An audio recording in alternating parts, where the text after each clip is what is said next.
Each game mode has certain characteristics that differentiate them from each other. It is best to use them to your advantage. In this video, I'm going to explain the process of making fun cube gameplay. To make cube gameplay, we must first understand how cube is different from other game modes. First and most obvious characteristic is the parabolic curve during a jump. The second is that a cube has the ability to do multiple jumps by holding, depending on the previous input. Spider orbs, S blocks, and J blocks all cancel inputs. Understand that these two things are key to making intriguing gameplay specific to the cube game mode. If another game mode would be more effective for the part you are making, choose that one instead. So this video is going to be a little different than the last one, mostly because the majority of the video will be unscripted. I'll actually be making cube gameplay and I'll be explaining what I'm doing as I go. I felt as though this would be more beneficial than just me reading off a script, because I think it will help people understand the little nuances of making cube-specific gameplay. Okay, so I'm going to start building, and I'm going to show y'all the process of kind of how I'm doing it, and I feel like that will be helpful for y'all to see what I'm doing. So the first thing I want to mention is picking a good song. Basically, you need to pick a song that gives you something to work with. If you choose something that doesn't have a lot of variation, doesn't have a lot of notes playing, doesn't have a lot of noises playing, you're probably not going to get a lot out of it. You're going to want to pick a song that kind of fits the theme of what you're going for. I went ahead and chose this song that I made just about a week ago. I think it'll work well for this video. And I'm going to go ahead and first thing I'm going to do is I'm going to place just one of these objects here, set it to group 3, and go ahead and set the spawn group to group 3. Now what the spawn group does is it literally just spawns the player out of that group. Alright, so one thing I forgot to mention about why I use that spawn group is because I find it easier to make gameplay off the ground, and not only do I find it easier to make gameplay off the ground, I also find it easier to decorate off the ground. I think it's easier to work with backgrounds and foregrounds. Sometimes it's beneficial to use the ground, but I typically stray away from it. This is more of a personal thing. It kind of just depends on the person. You're probably wondering why I use group 3, and the reason why is because I always use group 1 for invisible and group 2 for half opacity. I don't really need much more groups for other organizational things for layouts. I really feel only the need to have 2 groups for that. Some of you may say, why have an invisible group when you can just use the hide option? And honestly, you have a good point. I could do the hide option, but it's just nice to kind of have this in my back pocket, just to have, you know, and add a group 1 if I need to. So first things first, let me just go ahead and make some gameplay that syncs. We're gonna make it 2 times speed. I'm gonna do this. Let me turn grid on, and it's nice to use these half spacing objects. So there are several of them in the object tabs, and I always use this spike. If you use the hotkeys while on the build tab, it will move it around a half space. Here.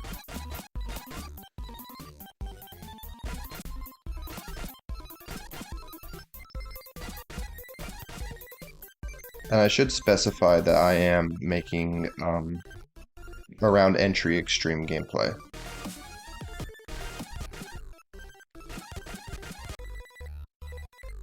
Alright, so let's start out with a orb click in a portal.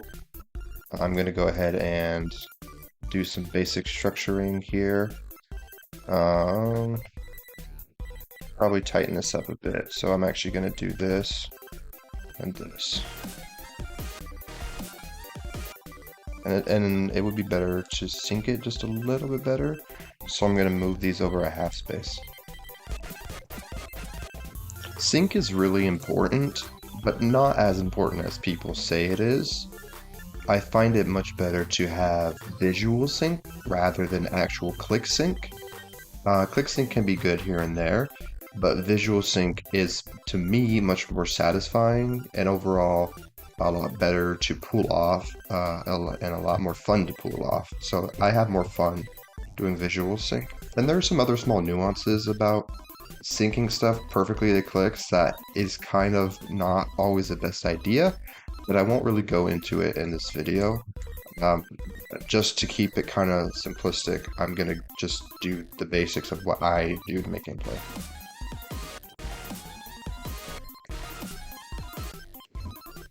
So let's go ahead and use 3 times speed.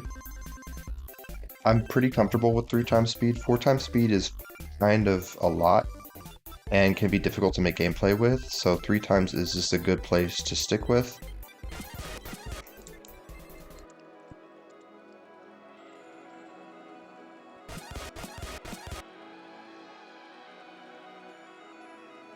So what I'm going to do here is I'm going to go ahead and use a slope with some H blocks.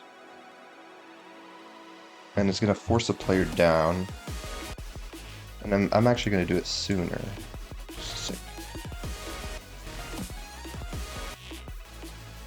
And one of the reasons I'm doing this is to have consistent trajectory every time the player goes through this point. So no matter how they hit this green orb, they'll always go down the exact same way. It's always good to have some sort of reset after usually every click. It has to do with consistency, and it has to do with what I talked about, each click being their own in the first video I made. What do I do?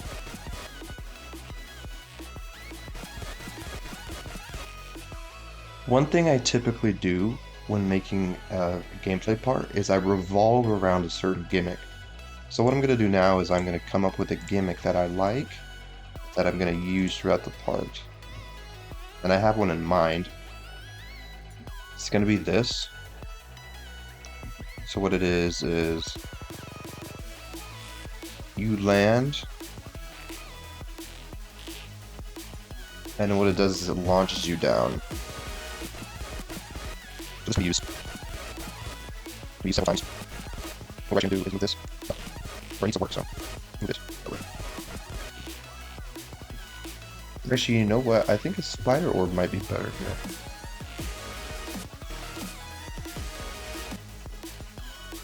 And what we're gonna do is just give it a little bit of spice to structuring.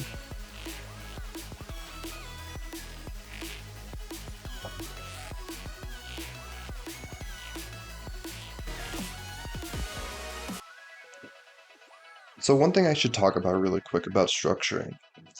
I think structuring is very much overdone in the majority of layouts. Structuring does not have to be the most visually fantastic thing you've ever made. Now, a lot of times it depends on the style you're doing. So if you're doing, let's say, I don't know, glow style, you'll want to structure a little bit differently than the way I'd structure for, let's say, effect or art. But the way I structure is based off how I decorate. So I will structure something with decoration in mind, but at the same time, I don't overdo it. And the reason why is, why would you create this fantastic structure just to get rid of it when you go back and decorate it again, right? If the end goal of making a level is for it to be decorated, then stop worrying so much about structuring.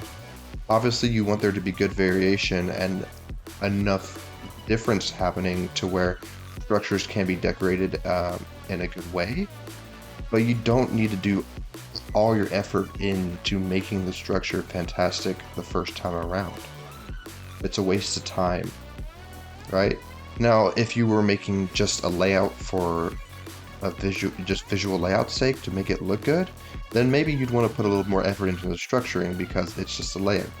But if you're going full on decorating, don't waste all your time structuring. You'll kind of get the hang of it over time, and you'll get used to just doing structuring as you feel. You know, you kind of get a feel for it.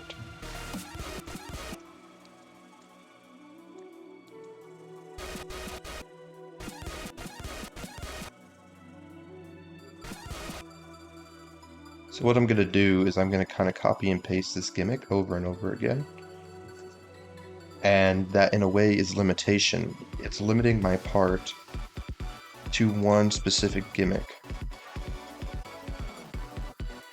It's helping me know what I want to do next. You know, the editor is a blank canvas, and if you don't have some sort of restriction or some sort of at least idea of what you want, you're not going to be able to get anywhere, or at least your gameplay won't be cohesive. So I'm going to go ahead and make some timings.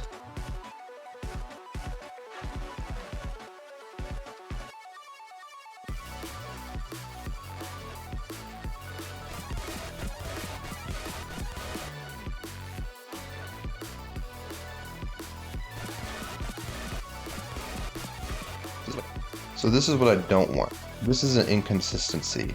You'll see that sometimes when I click the spider orb earlier, it will launch me higher.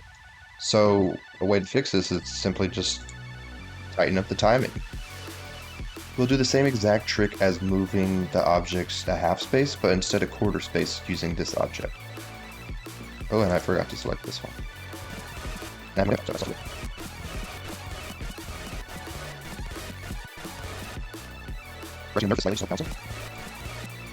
move this over just a half step. Right, I'm going to move it over a quarter step. Right? Perfect. And we'll change this to this. Alright. Here's another little trick that I will do. Sometimes it's good to repeat gameplay elements that you've done before. So, similar to what I was talking about in the video, what I can do here is I can take this, I'll just copy and paste it, and then I'll make it sync to the music. Now, I want these to be right side up, so I'll change that. We don't want these in center.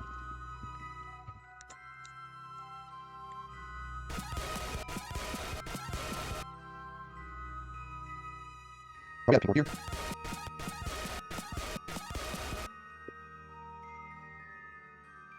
So what I'll do now is I'll make use of. So what I'm doing now is I'm making use of what I spoke about earlier with the holding. You know, if I can hold a green orb and continue to jump afterwards, then let's take advantage of that.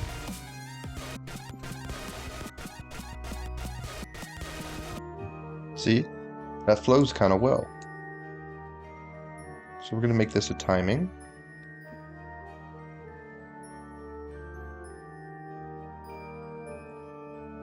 And just a quick playtesting thing, we're going to take this block and put it to no touch. That way you can't die to the block, right? We want these two spikes to be the two indicators for this timing.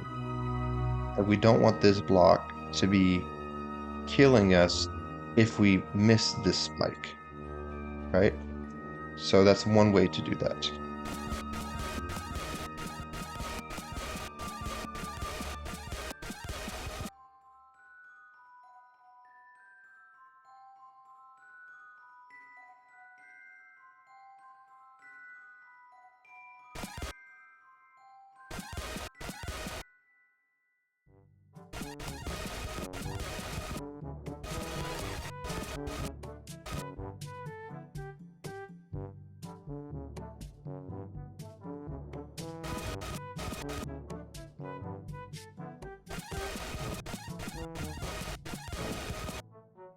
Alright, so I'm using a spider pad here instead of, let's say, two blue pads, because what a spider pad will do is it cancels the input.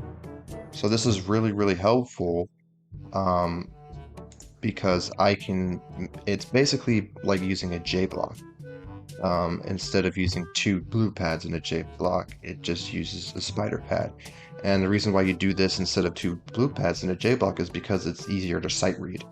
If the player knows that it cancels your input, then they'll know that they don't have to worry about holding afterwards.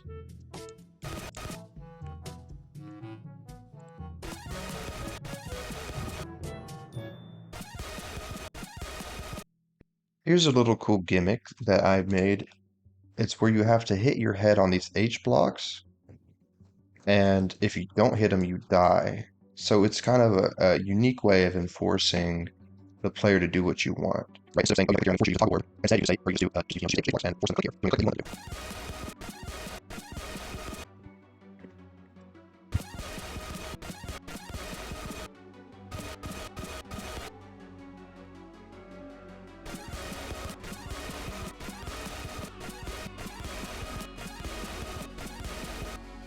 We're gonna move this H block over, or just keep it here, because we want it clear to the player that you have to hit it at a certain point.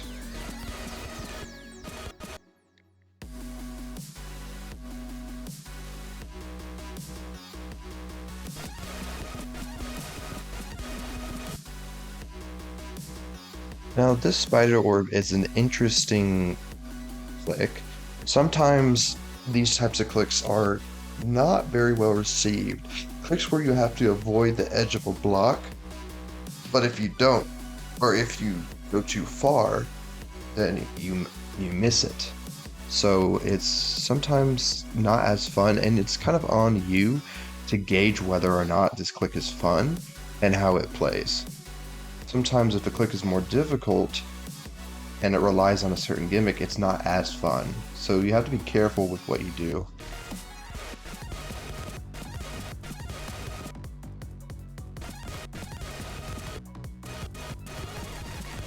Okay, so I go on a little bit of a playtesting spree here, which is just going to give me some time to say, please, please, please playtest your stuff over and over again. I spend more time playtesting than I do actually like placing down objects in the editor. This is how you get your levels consistent and how they play well, is by playtesting your levels over and over again. I'm going to get rid of this click altogether because it doesn't play very well.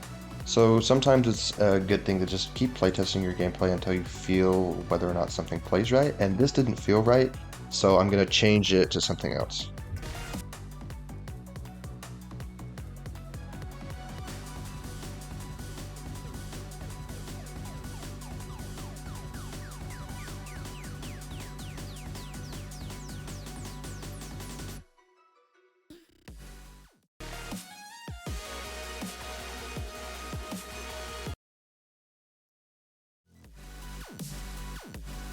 Alright, so that's all I have for this video, and I'm going to be honest, I feel like there are some subjects I didn't really touch on that much, so I might do a part 2 to this cube gameplay video, but let me know in the comments if you feel as though I should do another one, or if there are things I missed, or ways I can improve. And also make sure to join the Discord, please. I'll put that link in the description. Alright guys, thank you so much for watching, and I'll hopefully get the next video out soon.